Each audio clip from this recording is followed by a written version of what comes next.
할렐루야. 새해 특별 새벽 예배 오신 여러분들을 우리 예수님의 이름으로 환영합니다. 그리고 축복합니다. 같이 기도하고 예배를 시작합니다. 하나님, 21년을 주셨습니다. 이 새해 일주일간 저희가 일어나라 빛을 발하라 라는 하나님이 주셨던 올해 교회 표어들을 조금 더 자세히 살펴보면서 우리 하나님이 우리에게 말씀해 주신 그 약속, 예언, 성취, 그것들을 소망으로 받기를 원합니다. 우리가 일어나서 이제 빛을 발하는 삶을 살기를 원합니다. 우리가 무엇을 준비해야 되고 어떤 마음으로 지내야 되는지 오늘 말씀을 통해서 깨닫는 시간 되게 하여 주시옵소서. 예수님의 이름으로 기도합니다. 아멘. 오늘 말씀은 사도행전 1장입니다. 사도행전 1장 1절에서 11절입니다. 사도행전 1장 1절에서 11절입니다. 사도행전 1장 1절에서 11절 찾으셨으면 우리 같이 읽겠습니다.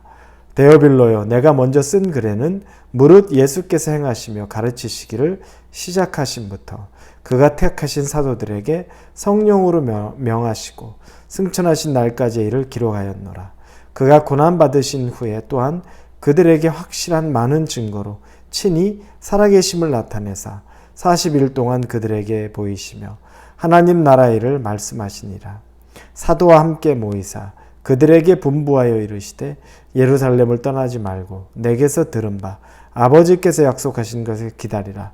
요한은 물로 세례를 베풀었으나 너희는 몇 날이 못되어 성령으로 세례를 받으리라 하셨느니라. 그들이 모였을 때 예수께 여쭈어 이르되 주께서 이스라엘 나라를 회복하심이 이때니까 하니 이르시되 때와 시기는 아버지께서 자기의 권한에 두셨으니 너희가 알 바 아니요 오직 성령이 너희에게 임하시면 너희가 권능을 받고 예루살렘과 온 유대와 사마리아와 땅끝까지 이르러 내 증인이 되리라 하시니라. 이 말씀을 마치시고 그들이 보는데 올려져 가시니 구름이 그를 가리워 보이지 않게 하더라. 올라가실 때 제자들이 자세히 하늘을 쳐다보고 있는데 흰옷 입은 두 사람이 그들 곁에 서서 이르되 갈릴리 사람들아 어찌하여 서서 하늘을 쳐다보느냐. 너희 가운데서 하늘로 올려주신 이 예수는 하늘로 가심을 본 그대로 오시리라 하였느니라. 이번 지난 주일날 첫 주일이었죠. 2021년 우리는 이사야 60장의 1절의 말씀 중에서 일어나라 빛을 발하라는 말씀으로 우리 교회의 표어가 2021년도 표어가 생겨진 것을 같이 말씀을 통해 나누었습니다.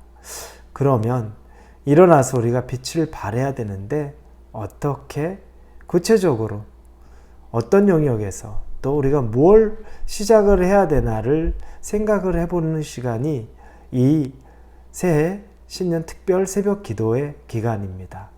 여러분들에게 하나님이 주시는 지혜가 있고 또 하나님이 주시는 메시지가 있어서 일어나서 빛을 발해야 되는데 어떻게 발할 수 있는지 또 큰 깨달음이 있는 시간 되기를 바랍니다. 오늘 본문은 저희가 오늘부터 한 달간 사도행전을 한 장씩 읽기로 했습니다. 사도행전을 택했던 목적은 성령이라는 주제 때문에 그렇습니다. 일어나서 빛을 발하려면 사실은 우리 힘으로는 불가능하다는 걸 압니다.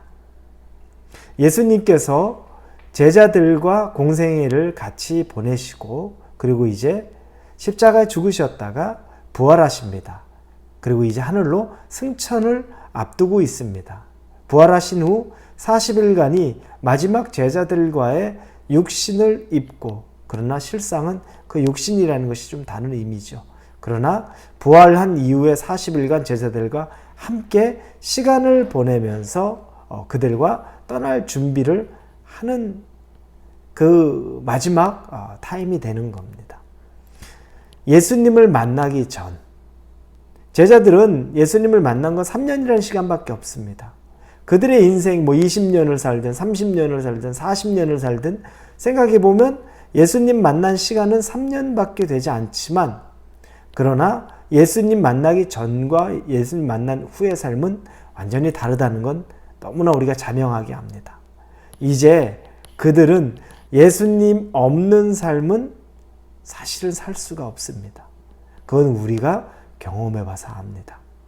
우리도 예수님 없이 오랜 기간 살았던 사람이 있습니다.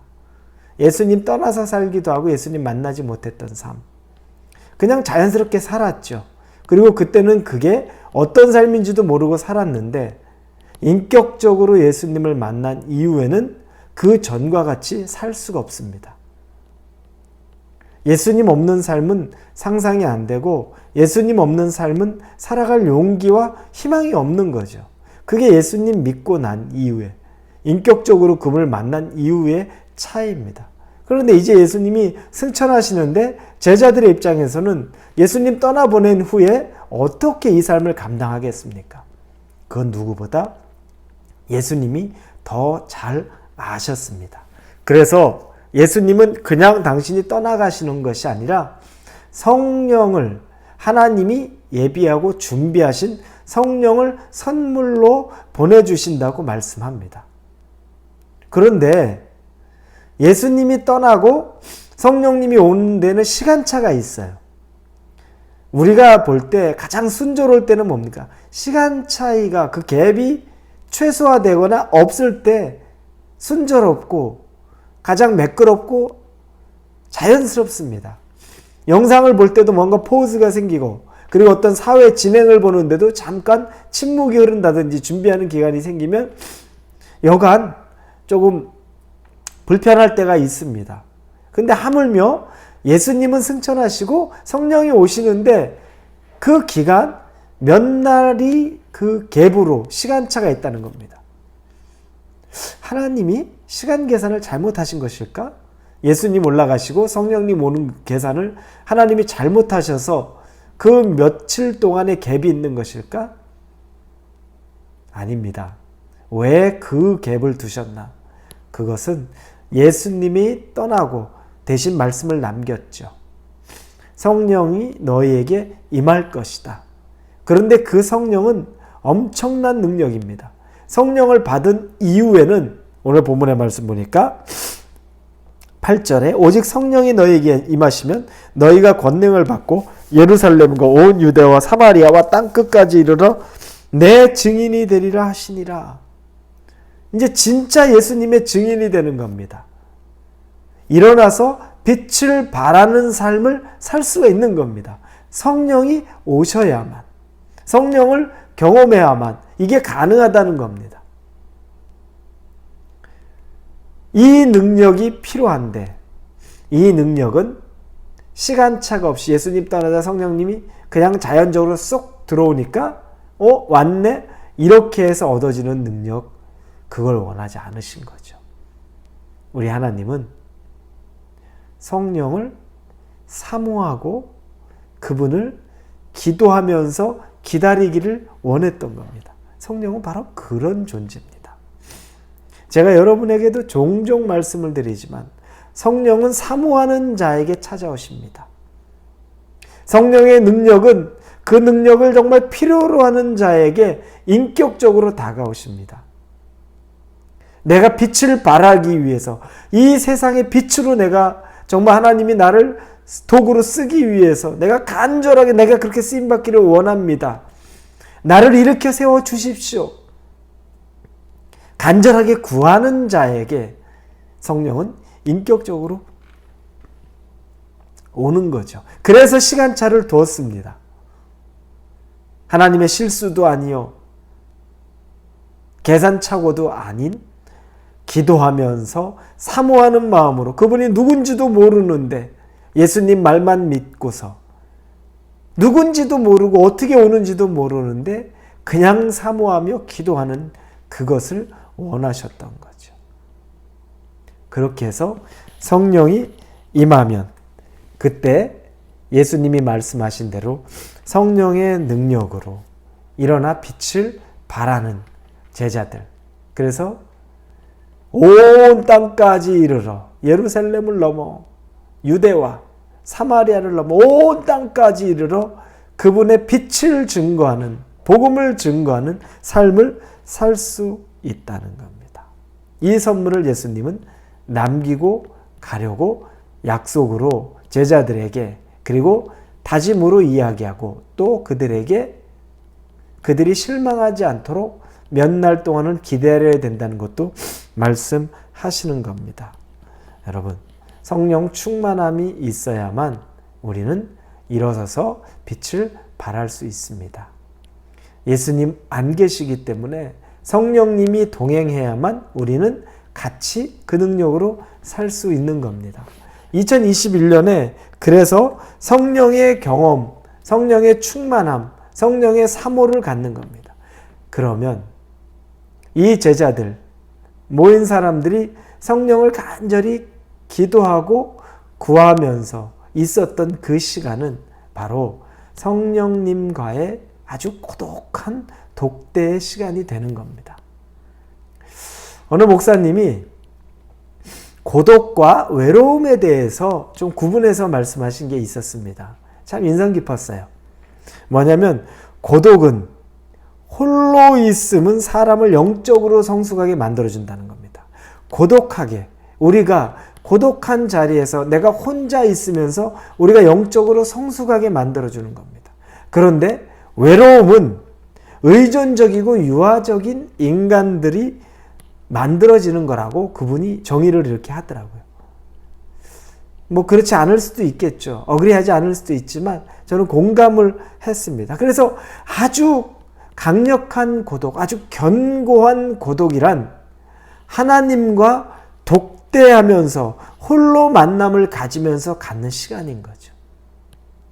예수님이 제자들과 많은 사람들과 시간을 보냈지만 그분이 꼭 고독하게 하나님과 만나는 시간, 기도의 시간, 독대의 시간이 있었던 걸 우리는 잘 압니다.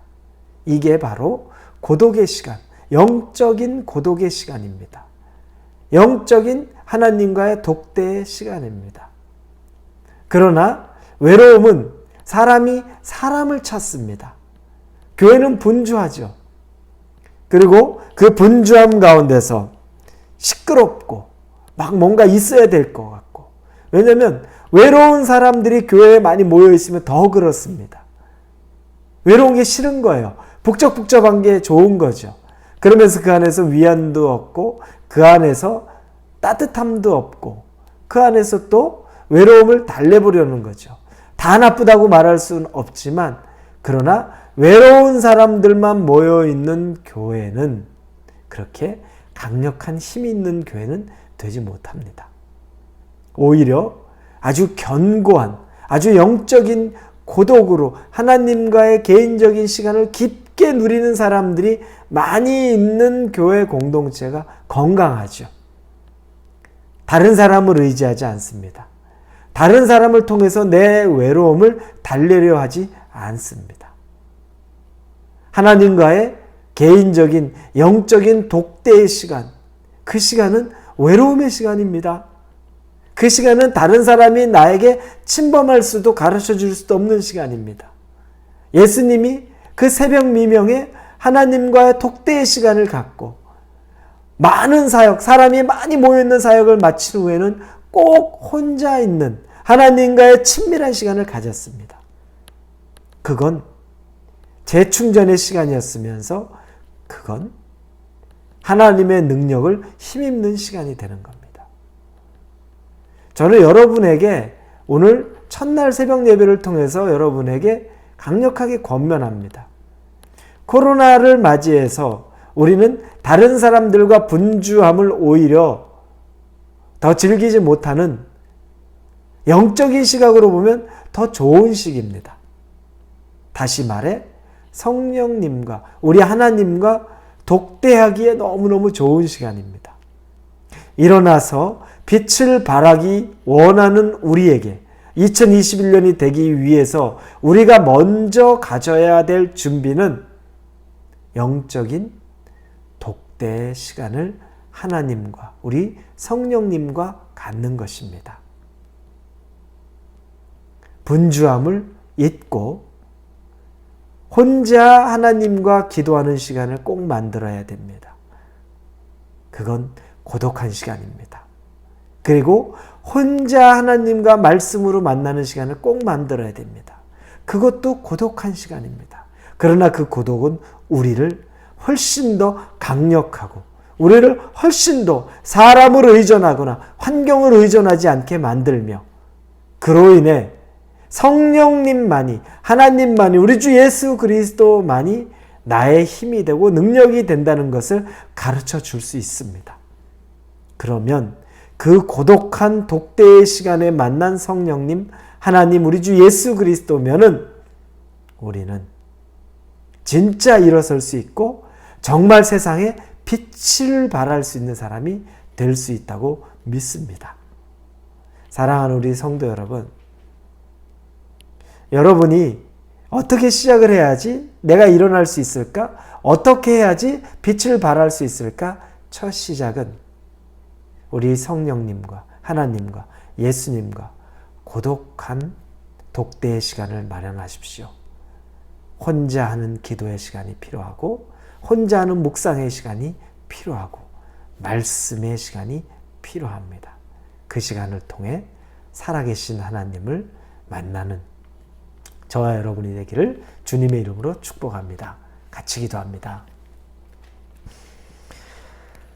하나님 감사합니다.